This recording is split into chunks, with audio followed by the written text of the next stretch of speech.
E aí pessoal? Sejam bem-vindos a mais um vídeo do canal, e trazendo para vocês a continuação do prólogo, do volume 11. Então, já deixe o like aí para fortalecer, é nóis!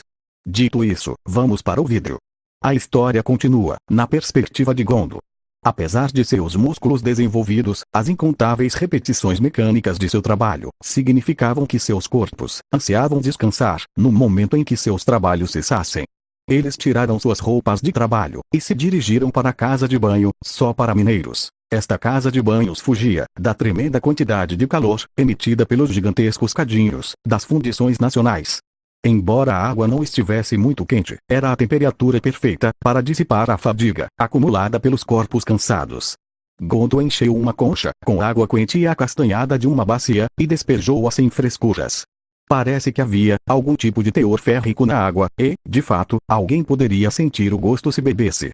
Esta água quente limpou o corpo de Gondo da sujeira que se impregnava a ele. Ele esfregou com força a barba e o cabelo. Um dwarf que não cuidasse e nem limpasse a barba dificilmente poderia ser considerado um adulto. Gagais gritou: "Ei, Gondo, que tal uma bebida depois disso?", enquanto se esfregava com uma toalha de um banquinho em frente a ele. Gondo jogou mais água quente na cabeça, e se acomodou na banheira, antes de gritar de volta: "Temo que terei que recusar. Eu trabalho mais tarde, não posso adiar. Outra hora, talvez." Gagais falou: "É mesmo? Que pena. Se você mudar de ideia, vá até o pavilhão da cerveja branca, e tome uma caneca ou duas com a gente." Gondo falou: "Oh, com certeza considerarei isso."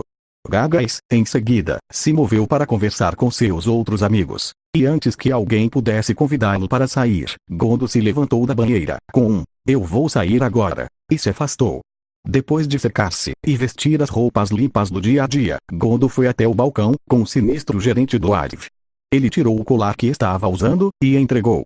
O gerente examinou, depois disso, colocou uma bolsa sobre o balcão. Eram 5 dias de salário. Devido à taxa de mortalidade razoavelmente alta nas minas, os salários eram calculados semanalmente. Aparentemente, eles pagavam uma taxa diária no passado, mas isso levou a situações em que os trabalhadores não tinham o suficiente para beber nas tavernas. Pode-se dizer que o sistema atual foi projetado para atender a esse triste estado das coisas. Já a bolsa diante dele continha uma quantia considerável. Gagais e os outros, provavelmente, gastariam metade disso em cerveja. O gerente falou: "Gondo, com isso é um mês, se você contar hoje. Deixe-me dar uma boa olhada em você." Gondo falou: "Está bem, não há problema com a minha respiração."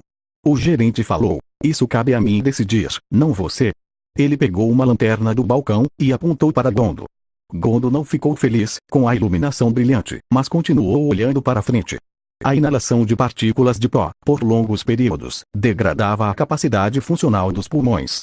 Isso fazia com que a pele se tornasse gradualmente pálida. Tal condição se chamava doença da neve branca, e esse exame era para ver se ele estava mostrando algum sinal disso. O gerente bufou, e falou: "Você parece bem." Gondo falou: "Essa doença causa sons estranhos enquanto respira. Se não houver sons, tudo bem, certo?" O gerente falou: "Sim, na verdade, eu costumava descobrir os sintomas dessa maneira. No entanto, examinar o rosto é mais preciso do que ouvir os pulmões. Ou você está fazendo pouco caso da minha experiência."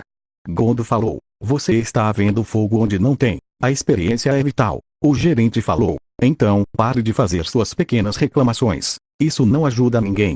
Além disso, Gondo, você não considerou uma posição permanente aqui. Você poderia ser um líder de equipe. Afinal, você é bastante experiente nesse campo."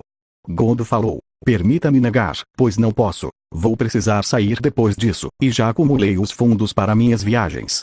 Gondo tinha poupado, na medida em que as pessoas o consideravam antissocial, mas na verdade era tudo para comprar os itens necessários para viajar. O gerente falou: "E para onde você vai agora?"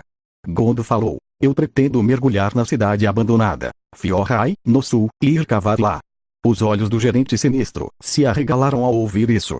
O gerente falou: "O quê? Eu confio que minha pergunta é redundante, mas você sabe que o lugar é uma região perigosa, não? Com quem você vai viajar?" Gondo falou: "Para a primeira questão, estou ciente disso. Para esta última, minha resposta é: ninguém. Quanto mais pessoas procuram, maiores são as chances de descoberta. Uma vez que acham, alguns ou todos poderiam morrer. Em vez de arriscar isso, seria melhor ir sozinho, e diminuir as chances de ser morto." O gerente falou, você deixou alguma coisa lá atrás? Gondo falou, não, eu te disse, não é, eu pretendo ir cavar. O gerente falou, é a natureza dessa escavação que me deixa perplexo, você já não cava o suficiente aqui. Gondo bufou, e falou, não importa o quanto eu trabalhe aqui, bem, há subsídios para a quantia que movemos, mas isso é apenas uma quantia fixa. A verdade é que trabalhar aqui simplesmente não paga o suficiente. O gerente falou, paga melhor do que um trabalho comum. O gerente diante dele estava certo. Gondo escolheu trabalhar aqui porque precisava levantar fundos em um curto período de tempo. Gondo falou, não é suficiente para meus objetivos. É por isso que pretendo escavar a cidade abandonada. Ninguém pode negar minha reivindicação, não importa que tipo de metal eu escave. O gerente franziu as sobrancelhas, em uma carranca. As palavras de Gondo podem ter sido bastante extremas, mas ele também estava correto. O gerente falou, então, você procura o ferro branco. Gondo falou, sim, exatamente. Afinal, ninguém vai discutir comigo, se eu o recuperar de lá. O fato fundamental era que todas essas minas foram nacionalizadas. Assim, alguém teria que pagar um preço apropriado, apropriadamente alto, se quisesse o ferro branco. No entanto, qualquer coisa que se extraísse de uma mina abandonada era essencialmente dos detentores das descobertas. No entanto, se algo acontecesse com eles lá, o país não forneceria nenhuma assistência, é claro.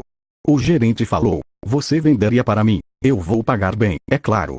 Eles ainda não haviam desenterrado o ferro branco das veias minerais perto da cidade.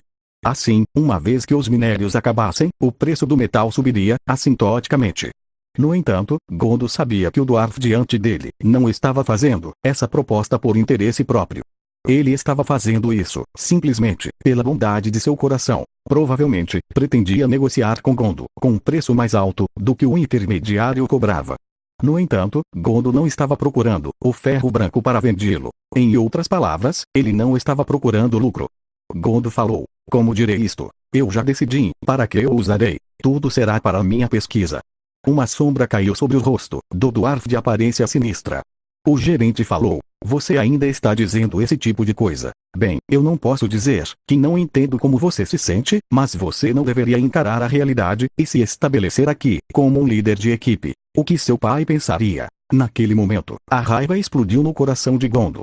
No entanto, ele abaixou o rosto para esconder a raiva, fazendo-a retroceder antes que pudesse aparecer. Afinal, o dwarf diante dele havia ajudado o pai de Gondo muitas vezes antes.